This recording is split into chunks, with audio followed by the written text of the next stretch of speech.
After watching the video lecture about social PR, I could say that I definitely agree that social PR, social media is becoming a huge part of conducting business and conducting good business at that. It's definitely a 24/7 job, and it is so important for the businesses to be in control of the conversation, or at least involved in the conversation,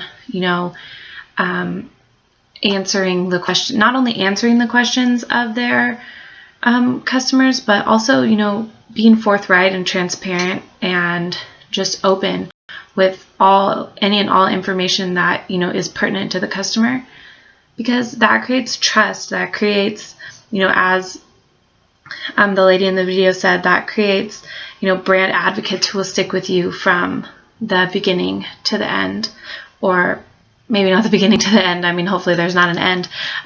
Through the tough times and, even through the good times, it'll be even better. I think that a challenge that happens with some companies that I've definitely seen is that companies who have been around for a long time, or maybe more traditional, maybe they don't realize how important social media is. They don't realize that it needs to be a consistent 24/7 conversation that is happening all the time. They don't realize how important it is to be the one who's initiating and sending things out and, putting them out there for your customer. The company that I work for, Harrington Industrial Plastics, has been around for 50 years. Most of the people who are in charge, the executives and the managers and the people who make the decisions, don't and didn't realize how important a presence on social media would be, or they realized that you needed to be there, but they thought that being there would be enough, or that social media solely meant Twitter. Social media only meant, Facebook, and not that, there could be YouTube, there could be blogs, there could be, many other, there's a whole bunch. LinkedIn is another big one. And not just simply having an account, but updating it on a consistent basis, if not, daily, but weekly. And because of that, I think that some of that suffered, and I think that a lot of companies might suffer. And, they are going to be so far behind on the social media wagon, because technology is picking up faster and faster and faster. It used to be, we only had it on our computers. Now we have it on our phones. Now, even in the construction industry, people have an iPad for their work that they are, have on job sites. So, they could even be, on there during work and checking everything out. And, as this pertains to when a crisis happens, I mean, people don't have to wait till they get home to see if something happens. It's instantly in your pocket, in your hand. You don't have to watch the news to find out. It's on social media. And then for people, for companies who, don't deal with the conversations that their customers are having on their Facebook walls, they just kind of passively let it happen. That's who suffers the most, and it's unfortunate for those companies, because they will suffer. They'll lose customers, and by suffer I mean, they'll lose customers. They won't be able to have that opportunity to gain customers through their social media if it's not engaging, if it's not, creating that conversation.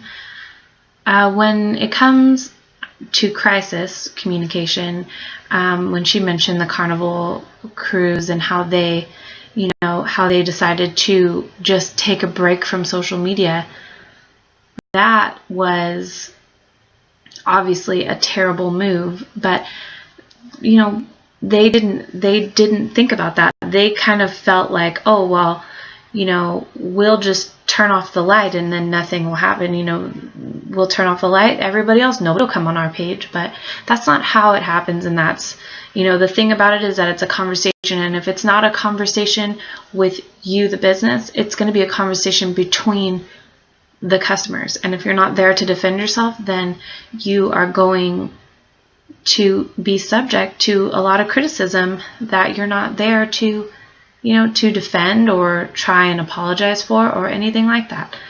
And it can make the damage control even, more than just dealing with the fact that a ship went down. Now you have to deal with the people who actually got hurt and, actually were experiencing this. And now you also need to deal with the people who are hearing about this. And now because of this, they're not going to go on, the next trip that they were planning on going on, or they're not going to go and, do this because, if Carnival doesn't even have anything to say, there's all these things that are being said bad.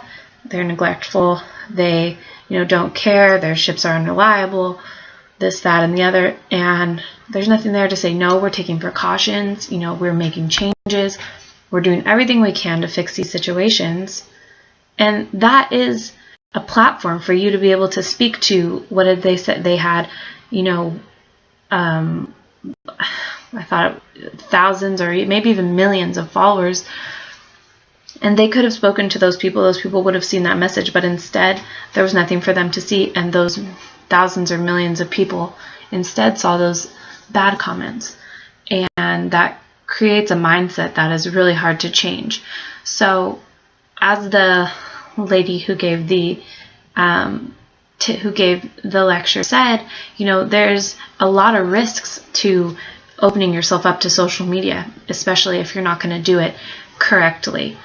But there's also a lot of rewards if you do it correctly. There are plenty of businesses who've experienced, crises, and they were able to, effectively communicate to their customers, hopefully with the aid of social media, but also with the aid of, other types of communication. But the social media probably definitely helped, and people are able to move on because they know that, the company was able to communicate to them that they were making changes, that, this isn't going to happen again if they can help it. And that is really important, and it's something new that companies are having to deal with.